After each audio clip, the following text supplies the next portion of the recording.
Hello guys, വീണ്ടും ഞാനങ്ങനെ എത്തിയിരിക്കുന്നു. അങ്ങനെ ഇന്ന് നമ്മുടെ ഓഫീസിൽ നമ്മുടെ ടീമിലേക്ക് ഒരു പുതിയൊരു കുറ്റി കൂടി വന്നിരിക്കുകയാണ്. അപ്പോൾ നമ്മുടെ വർക്ക് ലോഡ് കുറയുന്നൊക്കെയാണ് നമ്മൾ വിശ്വസിക്കുന്നത്. ഞാൻ എസ്പെഷ്യലി വിശ്വസിക്കുന്നത്. എന്താവും എന്ന് അറിയില്ല.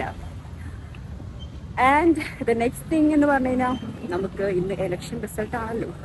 അപ്പോൾ ഞാനിന്ന് കുറച്ച് ആൾക്കാരുടെ ബെറ്റൊക്കെ വെച്ചിട്ടുണ്ട്. അപ്പോൾ ഒബ്വിയസ്ലി എൻ്റെ പൈസ നാല് ഭാഗത്തുനിന്നും പോവാനുള്ള ചാൻസ് ഉണ്ട് എന്നുള്ളതല്ല, അത് ഉറപ്പായി. എന്തായാലും എൻ്റെ കയ്യിൽ പൈസ പോകും. അപ്പോൾ അത് പോകുന്ന അറിഞ്ഞിട്ടും ഞാൻ വെച്ചു ബെറ്റ്. അതിനാണ് ശരിക്കും പറഞ്ഞാൽ എന്നെ സമ്മതിക്കണം അല്ലേ.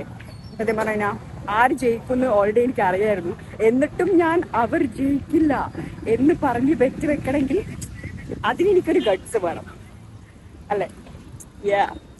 ഒന്നും പത്ത് കാര്യമില്ല, എൻ്റെ പൈസ പോയി. ഇപ്പൊ ഞാൻ അപ്ലോഡ് ചെയ്യുമ്പോഴത്തേക്കിനും എൻ്റെ പൈസ പോയിണ്ടാവും. അങ്ങനെ നമ്മൾ നട്ടപ്പൊരിന് വെയിലത്ത് വീണ്ടും വർക്കിന് പോവാണ്. വർക്ക് ഹോളിക്കല്ലേ ഞാൻ. അതുകൊണ്ട് ഒരു ചായ കുടിച്ച് വർക്ക് ചെയ്യാമെന്ന് വിചാരിച്ചു. ആൻഡ് ഇന്ന് എൻ്റെ ഹെഡും അതുപോലെ കൂടുതലൊരു കൊളീഗും ലീവാണ്. ആസ് യൂഷ്വൽ എപ്പോഴും അവരങ്ങനെയാണ്, ലീവ് എടുക്കും. എപ്പോഴല്ല, ആവശ്യത്തിനായിരിക്കും. പാമ്പ് കുത്തി പഴുതാരം കുത്തി എന്നൊക്കെ പറഞ്ഞു. അപ്പൊ കുഴപ്പമില്ല, നമുക്കിതൊക്കെ കുത്തനെയാണോ?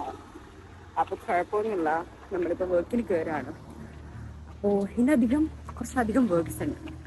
അപ്പോ പോകുന്നവരും വരുന്നവരും ഇതുവരെ നമുക്ക് എക്സ്ട്രാ വർക്ക്സ് ഒന്നും വന്നിട്ടില്ല. നമുക്ക് നോക്കാം ഇനി എന്താണ് ആവാന്നറിയില്ല. ഞാൻ ഇടയ്ക്കിടയ്ക്ക് രാവിലെയും വൈകുന്നേരം ചായ കുടിക്കാൻ, വൈകുന്നേരം ഓക്കെ, രാവിലെ ചായ കുടിക്കാൻ പോകുന്നൊരു പരിപാടി ഇവിടെ ഇല്ലാത്തതാണ്. പക്ഷേ എൻ്റെ ടീം അധികവും പോകുന്ന കണ്ട് പഠിച്ചതാണ് ഞാൻ. അപ്പം ഇതുകൊണ്ട് തന്നെ ഇവർ പുറത്താക്കുമെന്ന് എനിക്കറിയില്ല. പുറത്താക്കിയാലും വലിയ കാര്യമൊന്നുമില്ല. ഇവിടെ നിന്നിട്ട് വലിയ ഇല്ലല്ലോ. അപ്പൊ പിന്നെ നോക്കാം. നമ്മളിവിടെ എത്തി, നമുക്കിനി വർക്കിന് കയറാം. ആക്ച്വലി സത്യം പറഞ്ഞു കഴിഞ്ഞാൽ ഏത് പാർട്ടി ജയിക്കും എന്ന് എനിക്ക് അറിയായിരുന്നു. പക്ഷേ എന്നിരുന്നാലും നമ്മൾ ബെറ്റ് വെച്ച് പോയല്ലോ. അപ്പൊ ഇനി ബെറ്റ് വെച്ച ആൾക്കാർക്കുള്ള സാധനം നമ്മൾ കൊടുത്തേ പറ്റുള്ളൂ. ഗൈസ്, അങ്ങനെ നമ്മൾ ഇന്ന് വൈകുന്നേരം നമ്മൾ ബെറ്റ് വെച്ച ആൾക്കുള്ള ഗിഫ്റ്റ് കൊടുക്കും. വലിയ സംഭവം ഒന്നല്ല, പക്ഷെ എന്നാലും ഇത് വലിയ സംഭവമാണല്ലോ ഇലക്ഷൻ. കോരിച്ചൊരിയുന്ന മഴയത്ത് അങ്ങനെ നമ്മൾ ഇതാ സാധനം വാങ്ങാൻ വേണ്ടി പോവുകയാണ്. അപ്പോഴാണ് നമ്മൾ ആഘോഷ പ്രകടനങ്ങളൊക്കെ കാണുന്നത്. നമ്മൾ ബെറ്റ് വെച്ച ഡയറി മിൽക്ക് ആണ് വാങ്ങിയിട്ട് ഇപ്പോൾ വരുന്നത്. നമുക്കത് കൊടുക്കണം. ബെറ്റ് വെച്ച ആൾക്ക് നമുക്കിത് കൊടുക്കണം. അപ്പൊ ഞാൻ ഈ മഴയത്ത് കഷ്ടപ്പെട്ട് ബെറ്റ് വെച്ചിട്ട് സാധനം വാങ്ങാൻ പോയി.